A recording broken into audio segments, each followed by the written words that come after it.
जी जनाब। अब हम देखते हैं अपना सेकंड क्वेश्चन, स्लाइटली डिफिकल्ट।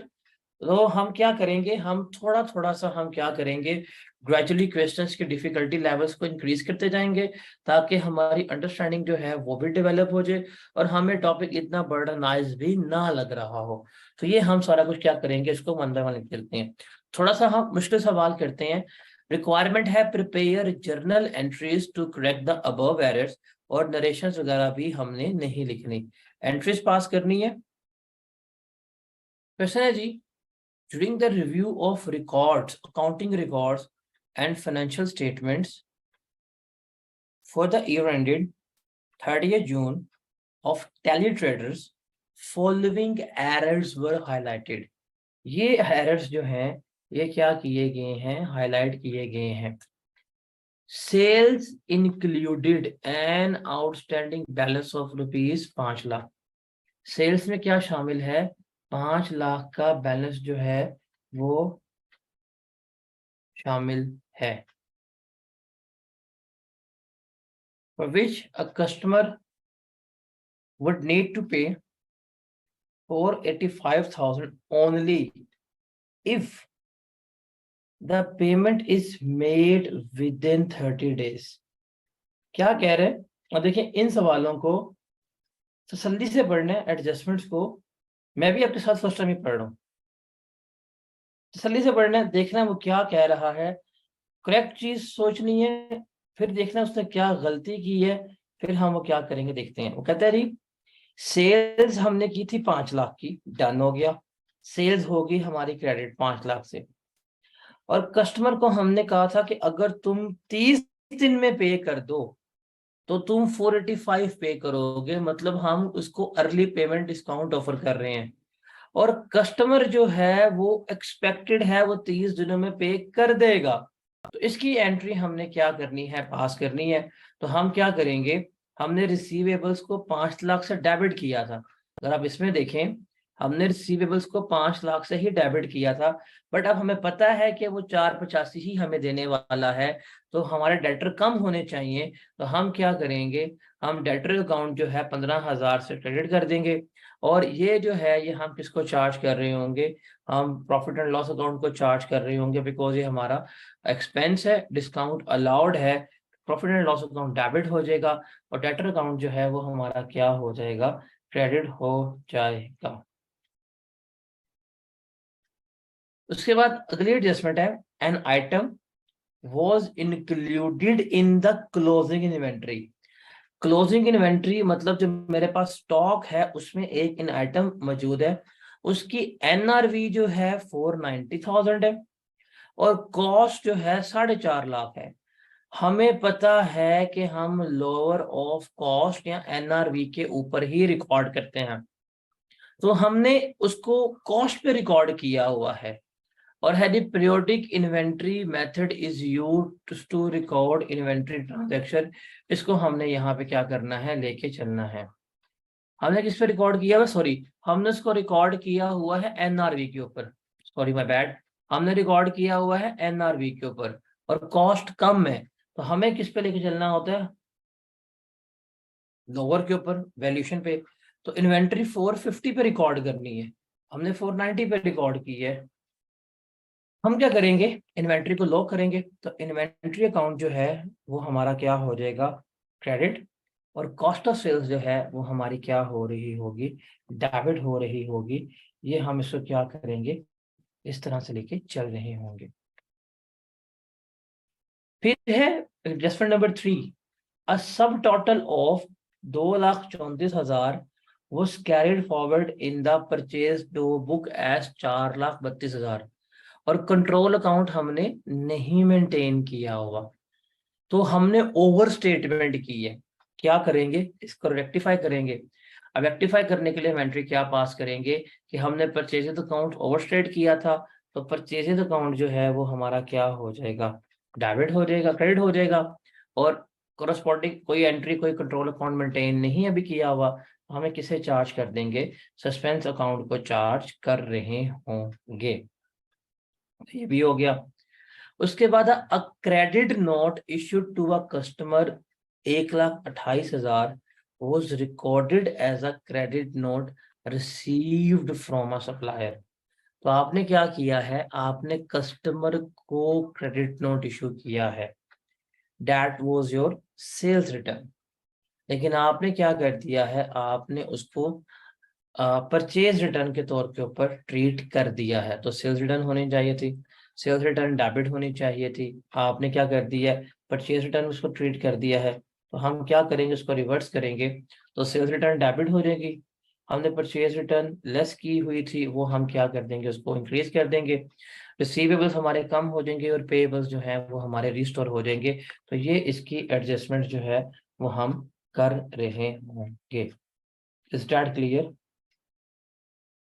ये है, इसको जरा ध्यान से पढ़ना है, इस तरह की एडजस्टमेंट बड़ी इंपॉर्टेंट है।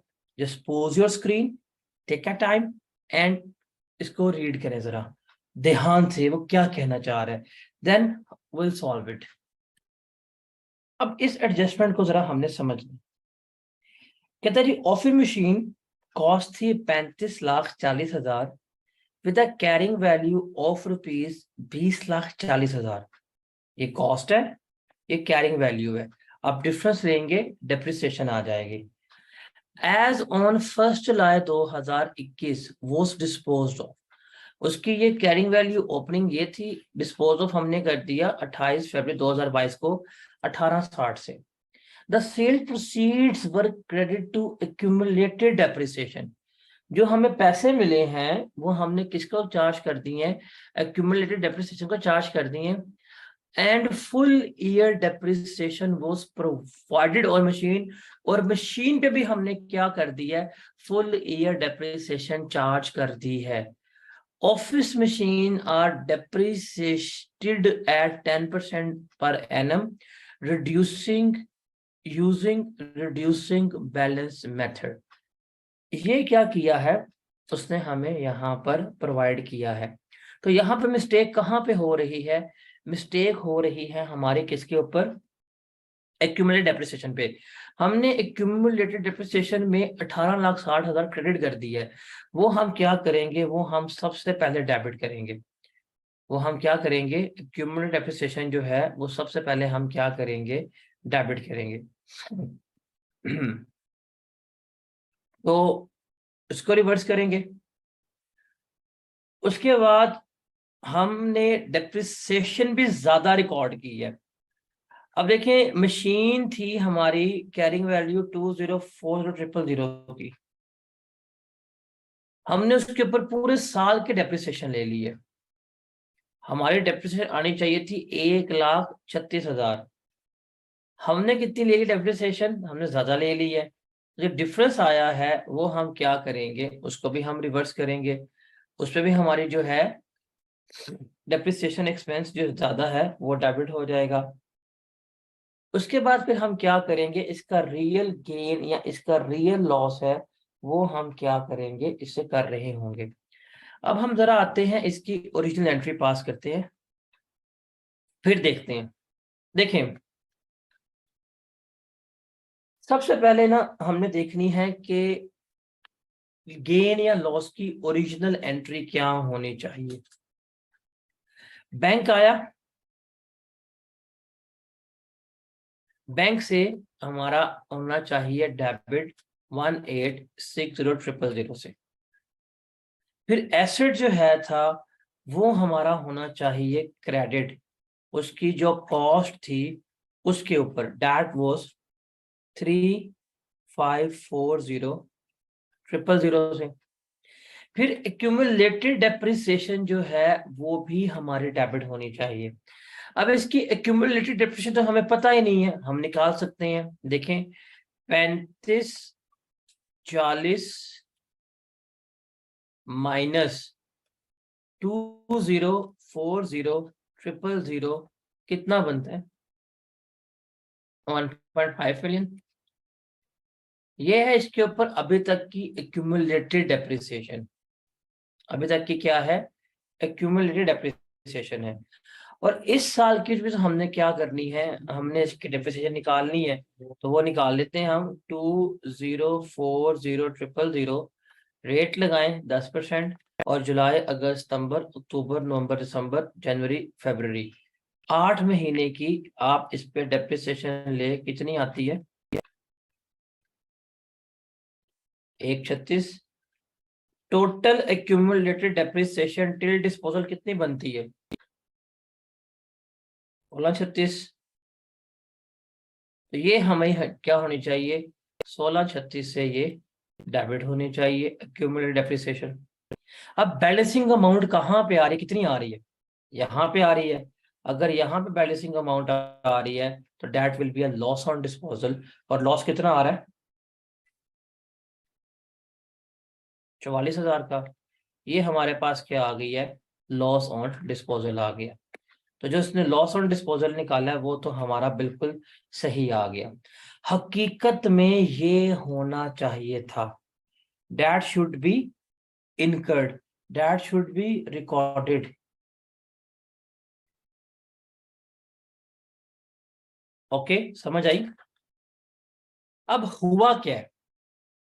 हुआ क्या है कि इस बंदे ने ये जो 18,60,000 था, जो सेल प्रोसीड थी, जो डेबिट करनी चाहिए थी, इसने किस में चार्ज कर दी? एक्यूमुलेटेड डेप्रिसिएशन में चार्ज कर दी। तो हमने क्या करना है? अब एक्यूमुलेटेड डेप्रिसिएशन को रिवर्स करना है। तो एक्यूमुलेटेड डेप्रिसिएशन हम क्या करेंगे? डेबिट कर रहे होंगे। तो वो जो इसने चार्ज किया 1860 एक्यूमुलेटेड डेप्रिसिएशन का, वो हमने यहाँ पे रिवर्स किया। उसके बाद बस यही रिवर्सल, यही गलती हुई है। और बाकी जो उसने डेप्रिसिएशन ली थी, एक्स्ट्रा डेप्रिसिएशन 4 महीने की, वो हमने क्या करनी है? रिवर्स करनी है। तो हम इसको लेके चले जाएंगे। कहो, समझ आई? कर लेंगे।